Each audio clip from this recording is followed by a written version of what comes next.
जय हिंद साथियों, मैं हूं अरुण कुमार और मैं आपका फिर से स्वागत करता हूं T2 क्लासेस में। आज हम बात करेंगे भारत की फसलों के अंतर्गत। हमारा टॉपिक रहेगा भारत में गेहूं का उत्पादन कहां कहां पर होता है, गेहूं के उत्पादन के लिए कैसी दशाएं चाहिए, गेहूं के उत्पादन से रिलेटेड कुछ क्वेश्चन, और भारत को गेहूं के उत्पादन और गेहूं के निर्यात में क्या अवसर हाल ही में प्राप्त हुए हैं, ये सारी चर्चाएं हम इस वीडियो में करेंगे। तो देखिए, ये भारत का नक्शा आप यहाँ पे देख सकते हैं।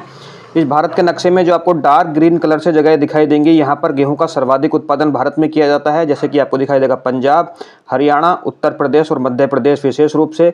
इसके अलावा जो लाइट ग्रीन कलर से आपको जगह दिखाई देंगी, वहाँ पर भी गेहूं का उत्पादन किया जाता है, लेकिन कम मात्रा में किया जाता है। जैसे आपको राजस्थान दिखाई देगा, मध्य प्रदेश का दक्षिणी क्षेत्र, महाराष्ट्र का क्षेत्र, छत्तीसगढ़, झारखंड का कुछ क्षेत्र, राजस्थान का कुछ क्षेत्र और बिहार का भी कुछ क्षेत्र आपको दिखाई देगा। यहाँ पर उत्तराखंड, हिमाचल प्रदेश और जम्मू कश्मीर का भी कुछ क्षेत्र आपको दिखाई देगा। तो कुछ इस तरह से आप समझ पा रहे होंगे कि उत्तरी भारत का जो तराई क्षेत्र है, वहाँ पर गेहूं का उत्पादन जो है विशेष रूप से किया जाता है। उत्तरी भारत के तराई क्षेत्र के मैदानों में, यानी गंगा यमुना के मैदानी क्षेत्र और यहाँ पर सतलज नदी का जो मैदानी क्षेत्र है, वहाँ पर विशेष रूप से इसका उत्पादन, गेहूं का उत्पादन किया जाता है। तो चलिए बात करते हैं गेहूं के साइंटिफिक नेम की। आजकल एग्जाम में साइंटिफिक नेम भी पूछने लगा है, वैज्ञानिक नाम। तो गेहूं का वैज्ञानिक नाम होता है ट्रिटिकम, याद रखिएगा, ट्रिटिकम अस्टेवियम। गेहूं का जो उत्पादन है वो अक्टूबर से लेकर अप्रैल तक किया जाता है। गेहूं सर्दियों में बोई जाने वाली फसल है, सर्दियों की शुरुआत में बोई जाती है और गर्मियों की शुरुआत में काट ली जाती है। यानी कि ये एक शीतकालीन फसल है और शीतकालीन फसलें जो भारत में होती हैं उनको रबी की फसल कहा जाता है। तो गेहूं भी जो है एक रबी की फसल है। आपको पता होगा, मैं आपको फसलों वाले चैप्टर में लगातार बता रहा हूं कि गेहूं के साथ साथ गेहूं, जौ, चना, सरसों, मटर, सेम और आलू, ये सारी की सारी रबी की फसलें हैं। क्वेश्चन एग्जाम में सीधा सीधा दे दिया जाता है, निम्नलिखित में से कौन सी रबी की फसल है या नहीं है, कौन सी खरीफ की फसल है या नहीं है। तो लगातार अगर आप मेरे साथ बने हुए हैं तो आप समझ ही पा रहे होंगे रबी और खरीफ की कौन कौन सी फसलें होती हैं। गेहूं, जौ, चना, सरसों, मटर, सेम और आलू, इन सभी फसलों की बुवाई सर्दियों में और कटाई गर्मियों की शुरुआत में की जाती है, इसलिए ये सभी जो है रबी की फसलें हैं। बुआई के समय जो तापमान है गेहूं के लिए, वो सर्दियों की फसल है तो 10 डिग्री सेंटीग्रेड की आवश्यकता होती है, यानी सब ट्रॉपिकल टेम्परेचर की आवश्यकता होती है। और सर्दियों में भारत का जो उत्तरी क्षेत्र है वो सब ट्रॉपिकल क्षेत्र ही बन जाता है। ये हम भारत विश्व की जलवायु के अंतर्गत आपको पढ़ा चुके हैं। जैसे जैसे तापमान बढ़ता जाता है तो गेहूं की जो है, जब गेहूं की खेत की जो गेहूं का पौधा बड़ा हो रहा होता है, तब तापमान भी धीरे धीरे बढ़ना चाहिए। तो बढ़ते समय इसके तापमान की आवश्यकता होती है 10 से 15 डिग्री सेंटीग्रेड की आवश्यकता होती है।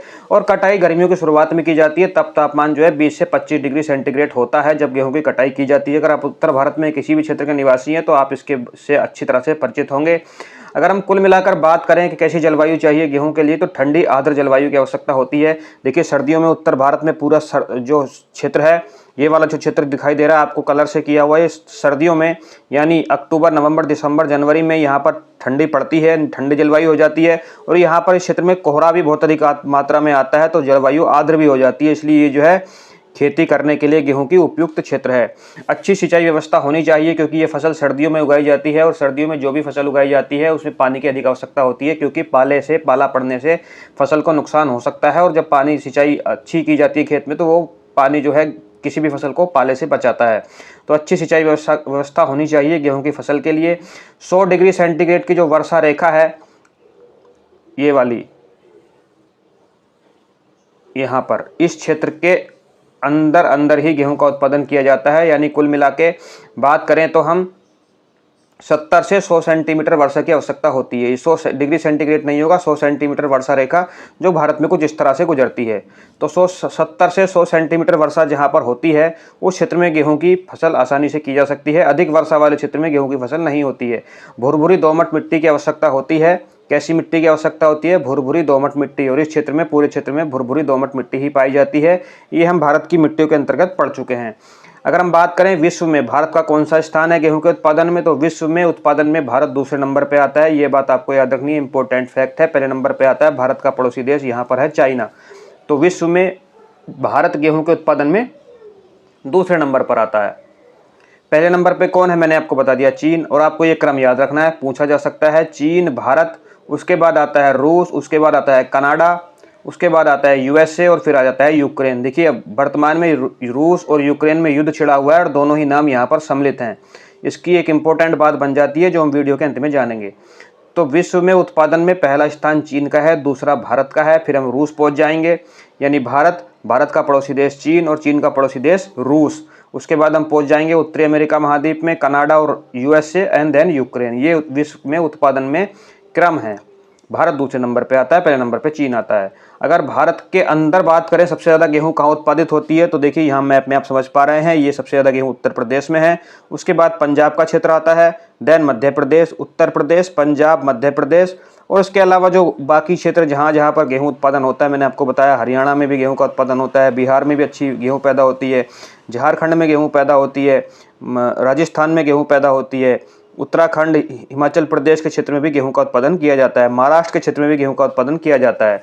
लेकिन विशेष रूप से 3 राज्य आपको याद रखने हैं, उत्तर प्रदेश, पंजाब और मध्य प्रदेश। पहले नंबर पे उत्पादन में उत्तर प्रदेश है, दूसरे नंबर पे पंजाब है और तीसरे नंबर पे आता है मध्य प्रदेश। इसके अलावा अगर हम आगे बात करें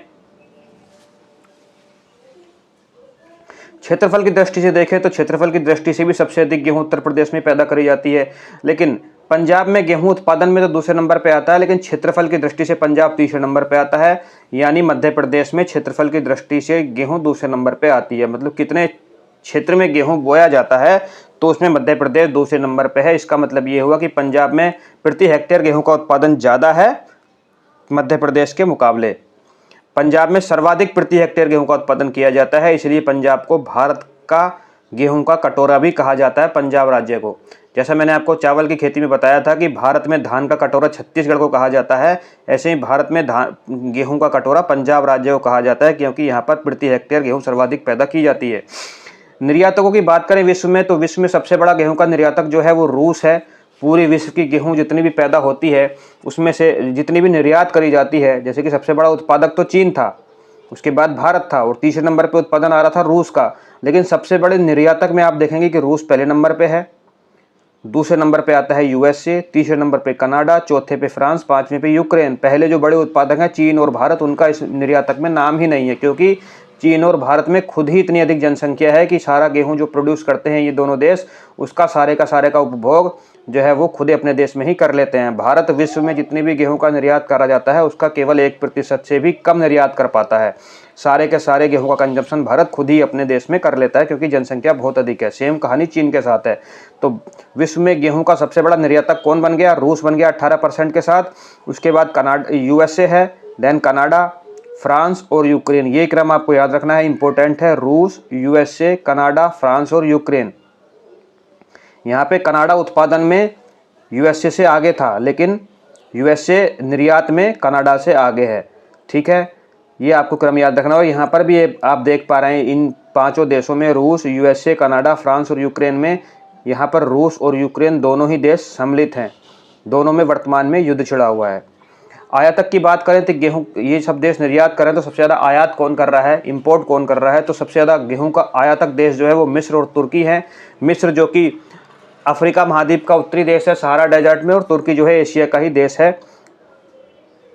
कौन से सागर के किनारे तुर्की पड़ता है ये आप मुझे कमेंट करके बताइए। देखिए कनाडा आपको दिखाई देगा, कनाडा में एक जगह है विनिपेग लेक। जब कनाडा विश्व का भूगोल मैंने आपको पढ़ाया था तो वहाँ पर कनाडा में 5 लेक मैंने बताई थी आपको।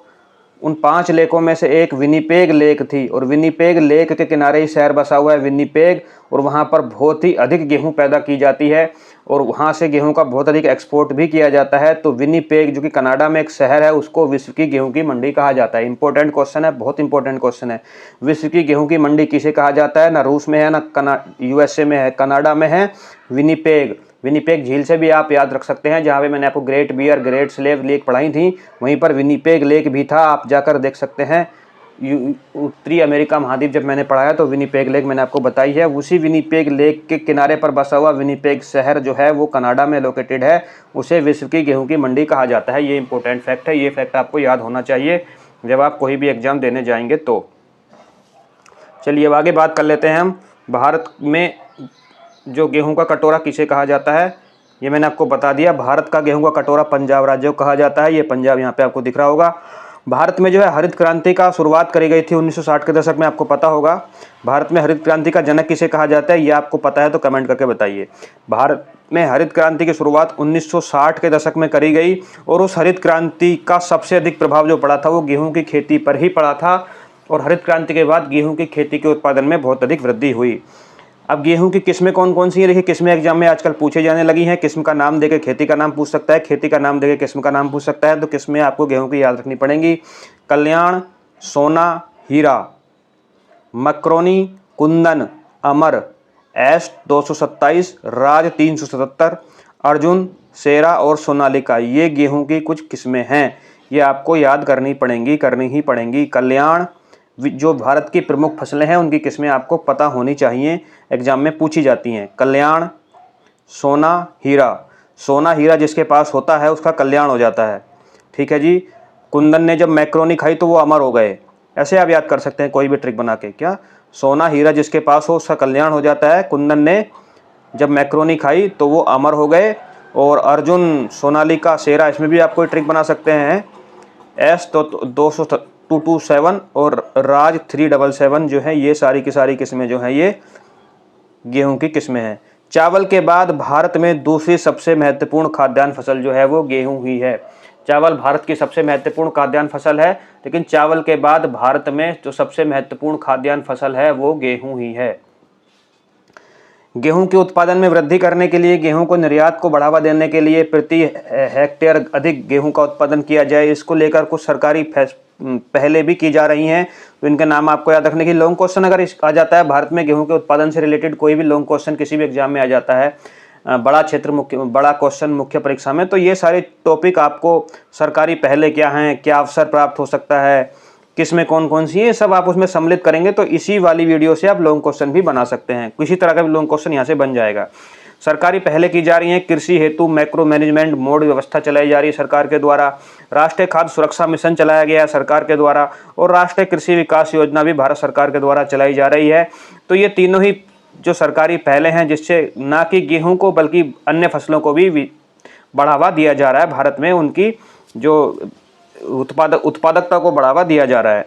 मिट्टी की हम बात ऑलरेडी कर चुके हैं। सूखी उपजाऊ दोमट मिट्टी जो इस क्षेत्र में होती है, सूखी उपजाऊ दोमट मिट्टी। इसके साथ साथ आप देख पा रहे हैं कि महाराष्ट्र और मध्य प्रदेश के यानी दक्षिण भारत के इस क्षेत्र में भी गेहूं का उत्पादन हो रहा है। और यहाँ पे कौन सी मिट्टी होती है? यहाँ पे होती है दक्कन क्षेत्र की काली मिट्टी। दक्कन क्षेत्र की काली मिट्टी यानी चिकनी दोमट मिट्टी वाला क्षेत्र है ये क्षेत्र है चिकनी दोमट मिट्टी वाला। भारत की मिट्टियों के अंतर्गत मैं आपको बता चुका हूँ।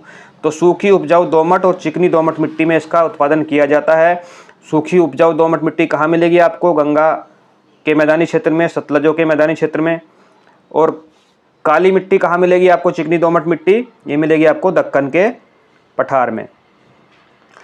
देखिए मैंने आपको बताया कि उत्पादन में भी जो क्षेत्रफल की दृष्टि विश्व में जो उत्पादक देश हैं बड़े बड़े, उसमें भी रूस और यूक्रेन सम्मिलित हैं। निर्यातक जो हैं उसमें भी रूस और यूक्रेन सम्मिलित हैं और दोनों में वर्तमान में युद्ध हो रहा है। और भारत केवल 1% से भी कम, टोटल जो निर्यात होता है गेहूं का 1% से भी कम हिस्सा भारत निर्यात कर पाता है।